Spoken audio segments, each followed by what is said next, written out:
today I'd like to introduce some of the new features to you that we have been putting into Mahara 16.10. It's essentially already hatched. It is still a bit rough around the edges and still fluffy and new, but soon it'll be in everybody's home. And we are looking into releasing within the next 2 to 3 weeks. And those slides, of course, will be available afterwards as well. So as Mark already mentioned earlier, this year we are celebrating the 10th anniversary, and actually the first commit went into Mahara on the 27th of September 2006, and it was Penny Leach, who was one of the very original developers of the platform. So it's been really interesting just to kind of look back at those 10 years and see how Mahara has been developed and the directions that Mahara has taken, and also how much it has grown. Because initially it was just being used here in New Zealand by universities, polytechnics, because that's what it's been developed for, as complementary system to a learning management system. However, already very early on did schools become interested in it, because they said, well, if our university students need to start creating a portfolio, wouldn't it be good if we could already teach our students in school how to do that, so that they are better prepared when they go to university? So that's how it kind of all started here in New Zealand, and then it spread overseas. Currently, I would say the majority of users are still in the academic area, so universities, polytechnics, tertiary in general. Not just in New Zealand, but also Australia, lots of usage in the UK in particular, and also Germany. Lots of Japanese universities are using it. They just had their annual conference, Mahara Open Forum, a few weeks ago. And so we do see a lot of people using it in many different areas. So not just the traditional faculties of education, but also medicine, nursing, engineering, arts, and lots of others. And so what we've also seen is, though, that the usage of portfolios has changed. And as I've just briefly kind of alluded to already, oftentimes students, while they can be enthusiastic about creating a portfolio or seeing the purpose of having a personal learning environment, oftentimes they are more engaged when there's some sort of assessment component to it. But of course, on the other side, we don't really want to make an assessment tool out of Mahara, because that would just not really fit, because the personal learning environment aspect is still very important, so that students have the space where they can focus on their own, where they can create their portfolios, where they decide what goes into their portfolios. But of course, sometimes, especially if we look at nursing or associations like Namanukora or Popo, who want to use portfolios also for compliance purposes, for registration, re-registration purposes, we do need to have some sort of mechanisms in there that also support that. Because Mahara has been created as flexible environment, so it shouldn't just be for one purpose. And that's where the biggest feature is coming in that we are putting into 16.10, and that is smart evidence. Because what we've seen over time is that assessment is important, but it should not be in the forefront of things. But oftentimes portfolios are linked to competencies. So then how can we marry up a personal learning environment, which is solely focused on the students, plus meeting competencies, meeting competency frameworks, meeting standards, meeting skills? How can we do all that? And that's where smart evidence comes in. Because the University of Canberra, where the entire project started about 2 years ago, had the idea of using a competency framework and an evidence map to visualize where somebody is in their journey. And that does not have to result in gradebook activity necessarily, but can really to also show somebody for self-assessment purposes which competencies have they already gained over a period of time. And so what this then looks like is something like this, where you have the evidence map, which is essentially a matrix with the standards, on the left-hand side, and then the individual portfolio pages that make up that portfolio that you use for looking at the competencies on the horizontal. And then you can very simply say the evidence that I have on one of my pages goes with Competency Standard 1. But instead of just saying, yep, it goes with Competency Standard 1, you also give an explanation. And then an assessor can go in there and say whether they agree or not. So let's just briefly step through that a little bit in more detail. But first, setting up the competency framework looks scary, is actually not too bad. Only one person needs to do it, and then the framework goes into the database. So I'll be skipping over that slide very quickly, because the important bits are really on the front end.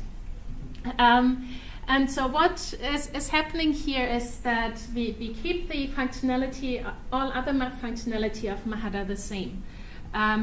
But what we add is that you're able to match a portfolio collection to a competency framework. So that you say this collection can be looked at in regards to that particular framework. And then the matrix is added to that collection automatically as currently as the first page.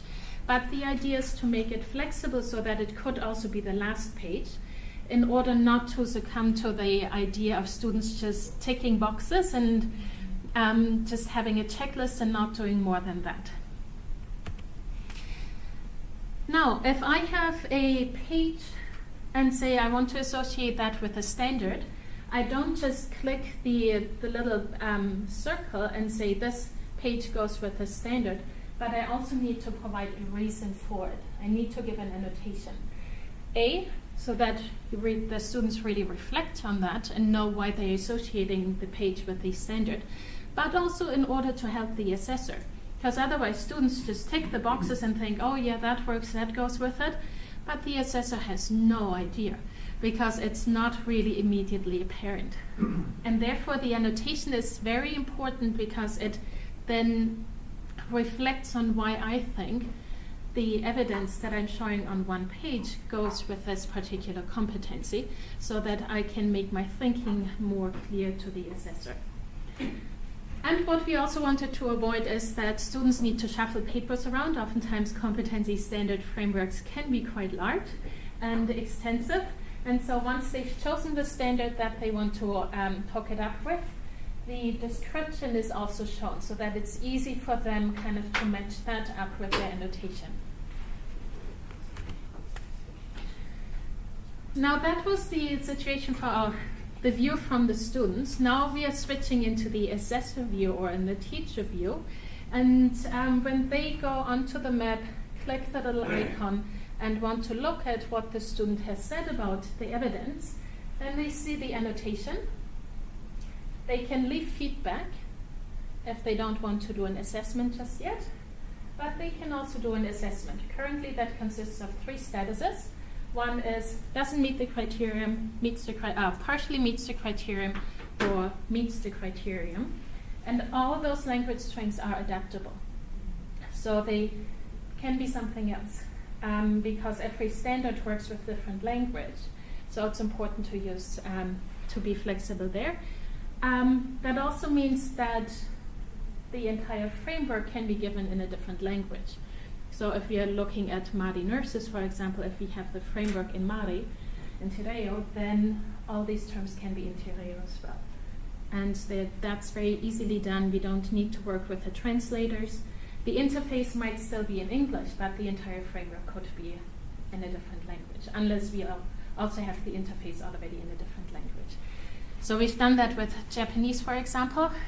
Everything was then Japanese, pages, interface, and the framework. These features currently are still very much experimental. It's the first iteration of a humongous amount of work that has been done. And so what we focused on in this first release was really that map, the competencies map, so that you could very easily see which competencies you've already gained, where you still need more work, and where things haven't quite worked out yet, and also actually mapping that to a particular framework. Because in the past, we've worked with templates for the nurses or for the teachers, for example, where a page was created which had the criteria for standard 1, a second page was created with the criteria for standard 2, and so on. And that was all manual. Now that can actually be mapped directly with the competency standards, and people can marry that up more automatically. And that's the exciting thing about it. We haven't looked into an admin interface yet. There's still a few issues of how to display that map on mobile. You can imagine if there are 26 pages, 120 competencies, it's a bit tricky to watch that on a mobile device. But we are certainly looking into that as well. Important for us was in this first iteration to get the map out there, have the mappings, have the annotations work, and allow assessors and students to work together. What we can also do is simply use that same standard framework that you have set up and say that it's self-assessment. So instead of false, it can be true. So it does not have to be used for university assessment as such, but it can be used just as a checking tool for a learner themselves, to kind of have a visual overview of where they are at and how much more they need. So that's the biggest feature coming this release in Mahara. But there are also a few other features that we have put in thanks to funding from various organizations. And one of them is an often asked for feature that you can now hide deleted comments. It might seem to be a very simple and easy one, and why would you care so much about it? But it is actually pretty important, because when features, or not features, when comments are deleted because there was a spam comment, if a page is public in particular, then you always saw comment deleted by author or comment deleted by admin for quite some pages, and now that won't happen anymore. Deleted comments are still being mentioned as being deleted when they are in between other comments, so that the chain of the comments can still be seen, because a follow-on comment might actually refer to a previous one, and if there is nothing in there, then it doesn't make any sense. Whereas if you see a comment was deleted, then at least you have an idea, must have referred to that. So for example, before, like if a lecturer commented on a student page and the student didn't like the feedback, they deleted it, the lecturer could then go, well, I did comment and deleted it, you now can't see that. Is there any way of seeing if a student has deleted a comment? In the database there is, and the lecturer would still get a notification about the comment having been deleted.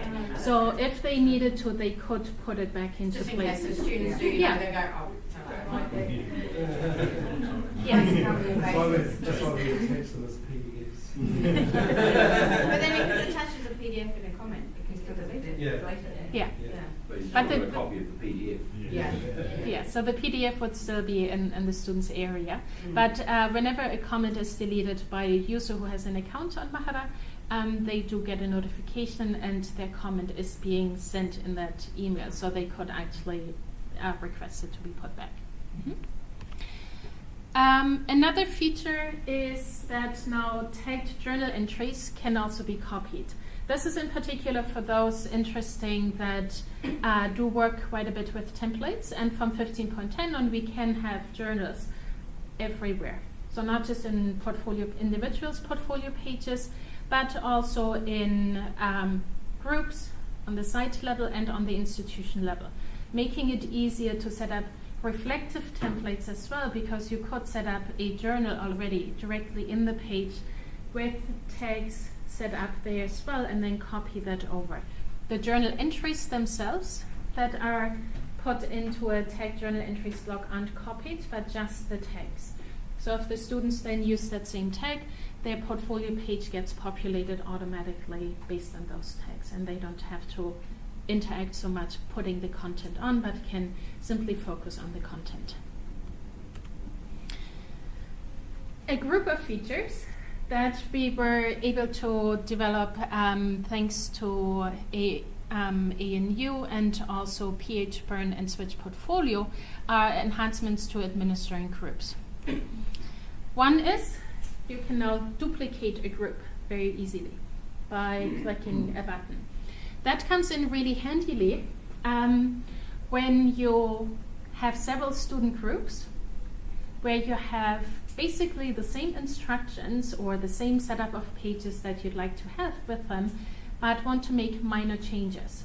So changing the name of the instructor, for example, or office hours, or slightly different instructions, but you kind of want to keep the overall structure of the group the same, and also the layout of the group homepage, for example, if you changed it from the default. In the past, you kind of always needed to do that manually. Now you can just duplicate the group and everything is the same, and you just make your small changes there. How does it, Kristina, how does it handle the group name? If you duplicate a group, That gets that's a something, V2 V1 edit, or V2 or something. and you can then change that group name Okay. very easily. Does the membership get copied over? No, membership does not get copied over. No, but pages and collections and artifacts on there get copied, like anything else that can get copied. Oops. What you can also do is now export the membership of a group and then import it back into in order to make changes. So this was not possible in the past because what we needed to change first is that any group can be administered via CSV file. Currently on any of your platforms, whenever you want to change a group in bulk, you first needed to have it set up via a CSV file. This changes with 16.10. Any group can now be administered by using a CSV file. So that means if you want to change the membership in that first group here, you simply click the group membership button, you get a CSV file with group members, you can add others, or add some people, remove others, you upload it again, and it is done. And by the same token, you can also export all groups as CSV file, no matter whether they were manually created or created via CSV file, and change their settings around, now all in a CSV file. So now we don't have that distinction anymore between manually created groups and groups created via CSV file, making it much easier to do, especially a lot of group work, collaboration work, and helping people set those things up or administering them more easily. We also have a few administrative functionalities, which might not be too exciting for regular users, but really are helpful for administrators. This one here is that you can now see easily when you have a suspended user or an expired user in your list. Because especially looking at large organizations, some of the users might be suspended, and in the past you did not see that because you only saw the username. Now you actually see that and know immediately whether you need to deal with that person or not. Sure, you can always look at them under the suspended and expired tab, but when you do a search for users, those users, suspended users, still come up. Therefore, having a visual indicator whether they are suspended or active users makes it really easy to then deal with them. Another nice feature that comes up, especially when you have your own theme or have customizations in your Mahara instance, is that there's a clear caches button directly on the admin homepage. So no need to go in on the server directly. And what this thing does is just clear the cache. So if you made changes to the navigation, you don't need to reload multiple times or ask students to reload things and clear their cookies and clear their caches. But the internal Mahara cache is cleared directly here, so that whenever the students then load the page the next time, they do get the new version for sure. So which can also help with support requests, especially if you've made changes just very recently. Another new feature is that Simple SAML PHP is part of Mahara Core. That means that setting up single sign-on becomes easier. this is really a very administrative server administration functionality, but it's one of those steps necessary for us to finally deprecate MNet, which is the connection between Moodle and Mahara, in order to really just use our web services. So we needed to first put web services into Mahara, which we've done in prior releases. Then we needed to make Simple SAML PHP installable via Mahara, which we are doing in this release. And the third component was that we actually create a connection manager, making it easier to set up the connection to other software that also use web services. So we are well on our way to deprecating MNet. Now Moodle just needs to follow suit. And then we can just use web service altogether. While these three features are more geared towards initially getting rid of MNet, they are very useful also for others who don't use Moodle, because it will make it easier, for example, to connect to Blackboard or to other applications that use web services as well, because it'll be easier to set those up to connect to Mahara. And then also to set up single sign-on is easier, because now the entire configuration for that is happening on the Mahara interface and not so much on the server administration side anymore. There are a few other smaller features that we put into Mahara 16.10, but these are really the most important ones and the biggest ones that users and administrators will see. So I wanted to share those with you. As mentioned, we will have the release very shortly, and then you'll be able to use demo.mahara.org in order to see them and explore them.